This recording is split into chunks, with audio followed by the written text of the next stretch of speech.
Hi there, welcome to SharqiDance. My name is Yame, and every other Thursday I'm here on this channel breaking down basic belly dance movements to help you get started on your belly dance journey or to help you practice between classes. Today I will be breaking down a very common sinuous movement in belly dance called horizontal figure eights, so let's get up and get started. Today, let's take a little bit of a wider stance than our usual, so the feet will be about shoulder width apart or maybe a little bit wider. Play around with what works for you. If you have a little bit of a natural flaring out of the toes, you can allow your toes to flare out very slightly, but make sure that the knees are tracking over the toes so that you don't have the feet turning out and the knees caving in. So generally speaking, the knees should be over the toes. As always, our knees are soft. Our pelvis is in a neutral position, so for most of us that means pointing the tailbone down, finding some length through the lower back, a little bit of engagement through the lower belly so that we can stabilize our pelvis so that it's not rocking forward and back as we go through these movements. The chest is open, the shoulders are relaxed down, the ribs are in a relaxed position, and the head is over the shoulders. From this position, we're going to review our hip slides side to side and coming through center, our hip twists forward and back. I have full videos breaking down each of these movements, so you can go back to those and get really familiar with those movements if they are new to you. Otherwise, we're just doing a quick review here. For the hip slides side to side, we really stabilize the upper body and we try to keep our hip bones level as we shift the hips side to side. So no up and down movement and the legs don't alternate bending and straightening. The angle behind my knees stays the same as I slide side to side. And for our hip twists forward and back, again, we want to keep the hip bones the same level. So no up and down movement as we twist forward and back, rotating through the lower back. So we're going to put these two movements together and create this figure eight shape that stays horizontal. And we'll do it going back. We'll also do it going forward. So let's break down the backward figure eight first. So again, knees soft, tailbone down, pelvis in a neutral position. We'll start by twisting the right hip forward and then sliding the hip out to the right front diagonal. Notice your weight here is completely on the right foot at this point. And maintaining the weight on that right foot, we start to twist the right hip back. So now the weight is still on the right foot, but more towards the heel, and the hip bone is pointing more to the back. The right hip is further back than the left hip.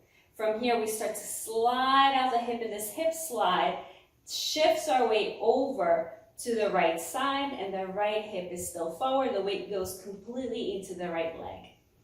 Then we twist the right hip back, maintaining the weight on the right leg. It shifts more towards the heel. And then from here, it's the hip slide onto the left that shifts the weight completely to the left. So let's twist it back, slide it forward, twist it back, slide it forward, twist back, slide forward, and twist back, slide forward. Now start to smooth this movement out and notice how you're drawing a figure eight shape or an infinity shape with your hips onto this space. We want to keep this movement horizontal so the level of our hip bones doesn't change. We're trying not to lift up and down as we go through the movement. And we're trying not to let the pelvis rock forward and back as we go through the movement either. So I'll just demonstrate from the side for a moment. The figure eights, going back. I'm not allowing my pelvis to release back and my hips to go really far behind my ribs. I keep the hips mostly underneath the ribs, though of course as they twist back, it looks like they're moving behind. Keep flowing with this movement going backwards. And if you get lost in this movement, just go back to doing it really, really slow, being really aware of your weight placement. As you slide to the front diagonal, when you twist back, you keep your weight on that same side, and it's that sliding forward that takes your weight to the other side. So twisting back, you keep the weight on the same side. So one of the most common ways that beginner students will throw themselves off with this movement is to try to shift the weight too soon before we complete the twist back. So we'll go into the twist forward, and as they're twisting back, they're already shifting the weight. And then it kind of becomes more of a circle, or you just skip that whole side loop of the movement. And we want to avoid that. So that's why we really make sure we keep the weight on that side as we twist back and allow the hip slide to shift the weight. So it's going to be the same idea as we go forward, just the order of the movements is going to be a little bit different. So we're going to twist forward here on the right side, and then we slide back to the left. Keeping our weight on the left side, we twist forward, and then allow the hip slide now back to shift our weight to the other side. So twist the right hip forward, slide it back. Twist forward, slide back. So weight on the right, twist it forward, hip slide to the left, takes the weight to the left side, keeping the weight on the left, twist it forward, hip slide, takes it over to the right side. So start to smooth that out. And now we're drawing that figure 8 or infinity shape, moving forward and forward, forward and forward. So we'll do a couple more here, making sure that we're breathing full, deep breaths, keeping the knees soft, keeping the hips underneath the ribs, the spine neutral, so not allowing the pelvis to rock forward and back, not allowing the hip bones to go too much up and down. And overall, we want to somewhat stabilize the upper body. So with this movement, unless we make it really, really tiny and really, really controlled, it's not going to be possible to completely isolate the lower body from the upper body. So there's always going to be a tiny little bit of a rotation through the chest. We just want to make sure that we're not taking the whole body along with the movement equally. So try to mostly keep the shoulders facing forward, the chest mostly facing forward, even though it's going to move slightly. We try to somewhat stabilize the movement, so that most of the focus is happening from the waist down. Now, let's try practicing these movements to music with the arms in different positions or frames. So we get some practice moving the arms and doing the same movement in different positions. We're going to be using a rhythm called Masmudi Kabir from Hanny Morgan's album, which I will link in the description below so that you can support the artist directly. This is an 8-count rhythm, and so we're going to be doing this movement, each loop of the figure 8, for 2 counts. 1, 2, 3, 4, 5, 6, and then for 7 and 8 we speed it up, 1 loop per count, 7, 8.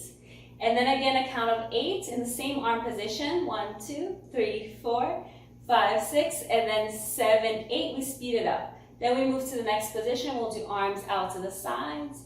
1, 2, 3, 4, 5, 6, 7, 8, and then again 1, 2, 3, 4, 5, 6, 7, 8. So 2 counts of 8 per frame. We'll do the same thing with the arms up, then arms in front, and then arms down by the sides of the body. I have a whole video breaking down the arm frames in a lot of detail, so I'll link that in the description and on the video so that you can watch that as well. Then we'll go through the same exercise with the figure eights, going forward. 7, 8, and 1, 2, 3, 4, 5, 6, 7, 8. We'll go through all the basic arm frames. So feet a little bit wide, knees soft, tailbone down. Start with the figure eights going back, starting on the right side. 5, 6, 7, 8, and back. 2, 3, 4, 5, 6, faster. 7, 8, and back. 2, 3, 4, 5, 6, 7, 8. Arms out to the sides. 3, 4, 5, 6, 7, 8, and 1, 2, 3, 4, 5, 6, 7, 8. Arms up. 2, 3, 4, 5, 6, 7, 8, and back. 2, 3, 4, 5, 6, 7, 8, and front. 3, 4, 5, 6, 7, 8, and 1, 2, 3, 4, 5, 6, 7, 8, and back down. 2, 3, 4, 5, 6, 7, 8, and back. 2, 3, 4, 5, 6, 7, 8. Now let's reverse and go forward. 3, 4, 5, 6, fast and slower, slower, slower, fast, fast. Arms out to the sides. 5, 6, 7, 8, and 1, 2, 3, 4, 5, 6, 7, 8. Arms up. 2, 3, 4, 5, 6, 7, 8, and forward. 2, 3, 4, 5, 6, 7, 8, and in front. 3, 4, 5, 6, 7, 8, and 1, 2, 3, 4, 5, 6, 7, 8. Again with arms down. 5, 6, 7, 8, and 1, 2, 3, 4, 5, 6, 7, 8. Shake it out. Stretch out a little bit, bend the right knee, lengthen out the right side of the body. Come through center, bend the left knee, lengthen out the left side of the body. And slowly float the arms all the way down. So that's it for today. Thank you so much for practicing with me. If you liked this video, make sure to hit like, comment, subscribe, hit the notification bell to make sure that you're notified of the next video. And if you want to learn with live online classes that have real-time feedback and lots of support, make sure to check out SharqiDance.com. That's my website with all of my offerings. I hope to see you there. And if not, I will see you here next time. Happy dancing. Bye.